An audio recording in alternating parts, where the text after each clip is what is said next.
2 of CFISD General Counsel Marney Collins Sims statement regarding the newly proposed library materials policy. If you haven't watched part 1, go to my profile, find it. But I'm going to actually play what she said again because I really think it bears highlighting. None of us are infallible. Only one perfect person, and he got nailed to a cross. So Marney, can I add something real quick? First, before I get into like the meat and potatoes here, I just have to highlight like what is that weird fundy baby voice thing she does at the end? And he got nailed to a cross.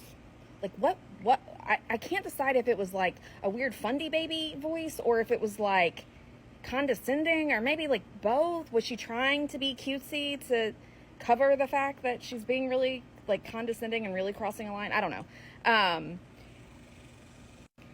Much more importantly is what Marney Collins Sims is actually saying about our librarians and about our Board of Trustees. She's making the argument here that the ultimate power to determine what library materials are included in our district or excluded in our district must fall in the hands and only in the hands of our Board of Trustees.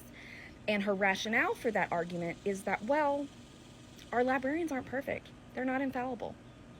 Our librarians, who are highly trained, highly qualified, hold advanced degrees in library science, whom, at least ostensibly, the district has hired to do the job of a librarian, that they can't be trusted to do their jobs well, competently. But that our Board of Trustees can, without any training or qualifications or certifications, that those 7, really 6, because there's one lone sane member, Julie Heinemann. The other 6 of them are all Christian nationalist extremists. But that we should trust them to make that decision, which implies that Marney Collins Sims believes that they are infallible, which is ridiculous. And I was so put off and just like astounded by what she said. And set aside, like, prove it.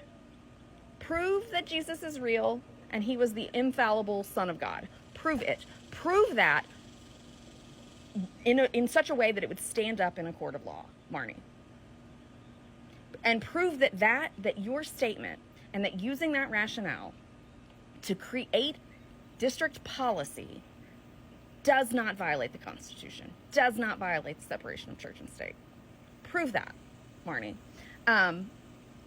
I was just like flabbergasted. I could not believe that those words actually came out of her mouth. And she was condescending, she was rude, she was unprofessional.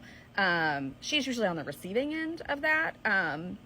But she was the giver of it last night. And after watching last night's meeting, I just was like, I could not even. And so I sent her an email. Now, normally when I email anybody from the district or the board, or just like email or speak in general, it's long and obnoxious and very, very wordy. But I was so stunned by Marney's words and actions last night that like this was all I felt like I needed to say.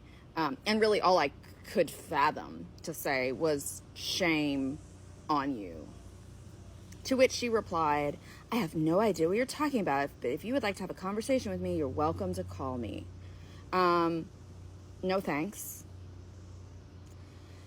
I said, I don't need to call you. And basically, like, I know that you know what I'm talking about. And, you know, I've been giving her the benefit of the doubt lately. There's a long history of me not agreeing with a lot of our general counsel's guidance. But I've really been giving her the benefit of the doubt. And if she could hear some of the conversations I've been having with other community members of like, well, slow down, let's like, maybe there's a legit reason. And then she pulls that at our work session. So I just said, you know what, like now we know where you stand without question. And she has this long reply, which is also her way, you know, attorney and all. She always has like a long, windy, convoluted response. And you can pause to read this, and this is actually not her full response, but what really stood out to me is the part highlighted in green. I'm not sure exactly what you're trying to convey regarding your comment that the community now knows where I stand, because my role does not include the luxury of a personal opinion. Are you kidding me? Marney? Does not include the luxury of a personal opinion. Okay. Your comment about Jesus last night is most definitely the luxury of personal opinion. Because unless you can prove it, your belief in Jesus as infallible is your personal opinion and does not have a place in a public school district policy. So yes, we now know where you stand when it comes to how you are going to operate under this specific board, a supermajority Christian nationalist extremist board, who ultimately determines your employment with the district counselor. This is part 2 of CFISD General Counsel Marney